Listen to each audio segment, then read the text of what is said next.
Assalamualaikum warahmatullahi wabarakatuh. Selamat pagi Bapak Ibu rekan-rekan peserta Seminar Nasional Teknologi, Energi dan Mineral tahun 2023.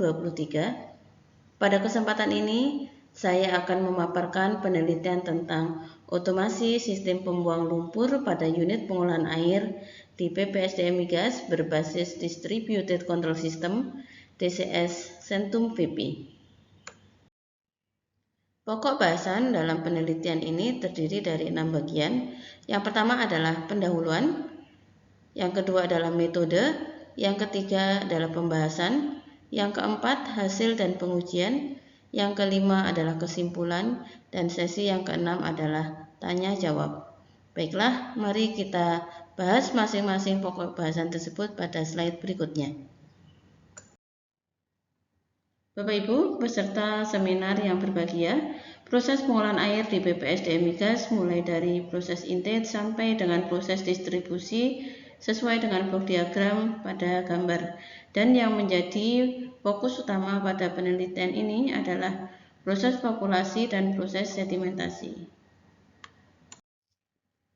Pada proses populasi dan sedimentasi akan dihasilkan endapan lumpur yang lama-kelamaan akan menebal dan dapat mengganggu proses pengolahan air. Oleh sebab itu, lumpur tersebut harus dibersihkan secara berkala, dan selama ini proses pembersihan lumpur itu masih dilakukan secara manual dengan menggunakan pompa submersible, dan tiap 2 jam sekali operator itu harus menggeser pompa agar seluruh lumpur di permukaan dasar bakyap itu dapat dihisap dengan bersih. Dan kegiatan ini sebenarnya sangat beresiko terhadap keselamatan dari operator karena rawan sekali terpeleset dan terjatuh ke dasar bakyap yang kedalamannya kurang lebih sekitar 2,5 meter dan dasar dari bakyap itu sendiri adalah berlumpur. Nah, oleh sebab itu muncul pemikiran penelitian untuk merancang suatu sistem pembersih lumpur dari sistem pengolahan air ini dengan menggunakan sistem otomatis menggunakan DCS yang sudah ada di PPSDM Migas.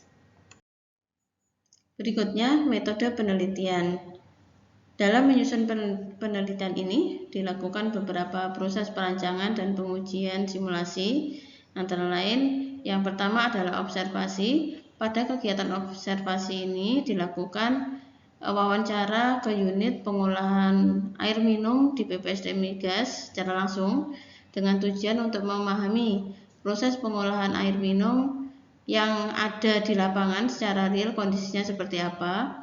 Tahap berikutnya itu adalah studi literatur dengan menggali referensi dan materi yang berkaitan dengan penelitian proses pengolahan air minum serta penelitian tentang DCS yang didapat dari jurnal penelitian, artikel, media elektronik, buku-buku laporan, serta teori-teori yang ada.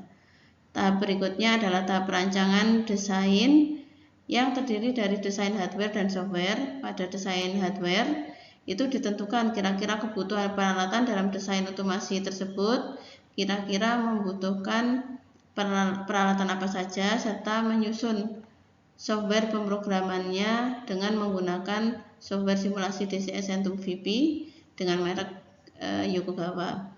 Hasil dari desain hardware dan software tersebut selanjutnya dilakukan sistem simulasi dengan cara menguji kira-kira blok kontrol maupun grafik yang sudah didesain itu kira-kira runningnya atau prosesnya itu seperti apa.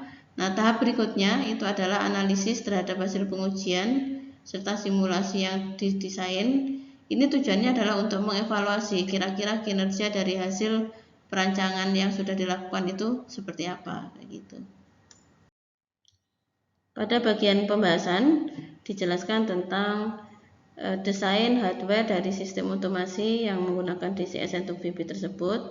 Selain itu juga dijelaskan tentang desain software kontrolnya seperti apa dan desain software HMI dari sistem otomasi dengan menggunakan DCS Centum VP. Berikut ini adalah hasil desain hardware dari sistem otomasi dengan menggunakan DCS, di mana hardware yang dipergunakan dalam sistem DCS tersebut terdiri dari CPU, operator stationnya adalah HIS 0164, 1 modul analog input 16 channel, 1 modul analog output 16 channel, 1 modul digital input 32 channel, dan 1 modul digital output 64 channel. Sementara untuk input outputnya terdiri dari 5 digital input dan 7 digital output. Untuk hasil desain software kontrol dari sistem DCS tersebut, gambar yang pertama ini menunjukkan konfigurasi hardware yang terdiri dari 4 modul tadi, yaitu 1 modul analog input, analog output, digital input, dan digital output, masing-masing 1 modul.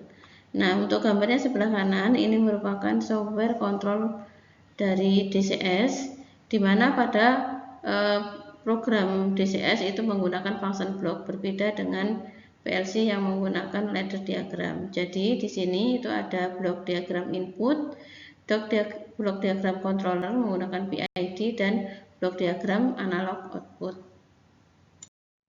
Untuk desain software HMI atau operator station dilakukan desain control group yang terdiri dari 8 modul faceplate dan desain grafik HMI yang menggambarkan simulasi dari sistem yang ada di Bakyab.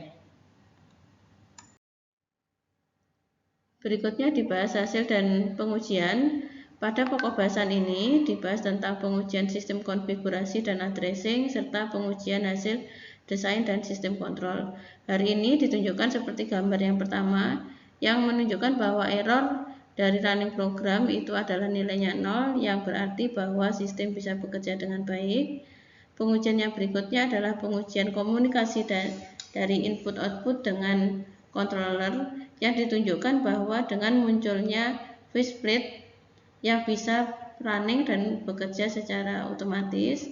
Pengujian yang berikutnya adalah pengujian HMI dan pengujian kinerja sistem keseluruhan yang ditandai dengan hasil running yang menunjukkan bahwa sistem bisa bekerja sesuai dengan alur flowchart yang sudah ada dan hasil dari grafik sesuai dengan kondisi simulasi yang ada di lapangan. Berikutnya adalah kesimpulan. Dari sistem otomasi yang sudah didesain dan dari hasil pengujian dapat disimpulkan bahwa sistem otomasi yang sudah didesain yang terdiri dari desain hardware, desain software, kontrol, desain HMI dengan menggunakan Centum VP DCS bisa bekerja dengan baik dan normal, dan dari hasil pengujian itu sudah bisa dibuktikan bahwa sistem otomasi DCS Centum VP ini dapat bekerja secara optimal sesuai dengan alur flowchart yang sudah didesain. Sistem juga dapat menggerakkan atau merubah posisi pompa submersible secara otomatis dengan mengelilingi lantai dari Bakyab. Selanjutnya, sistem dapat bekerja secara otomatis serta dapat dikendalikan cukup dari control room, dan yang terakhir itu adalah sistem dapat membantu meringankan tugas dari operator dan mampu mengurangi risiko bahaya bagi operator. Sesi berikutnya ini adalah sesi tanya jawab. Hal ini kita bisa skip karena bisa dilakukan secara offline pada saat seminar berlangsung, dan kita beralih ke slide berikutnya. Baik, demikian tadi Bapak Ibu hasil dari penelitian yang telah kami lakukan. Mudah-mudahan bisa bermanfaat. Terima kasih. Assalamualaikum warahmatullahi wabarakatuh.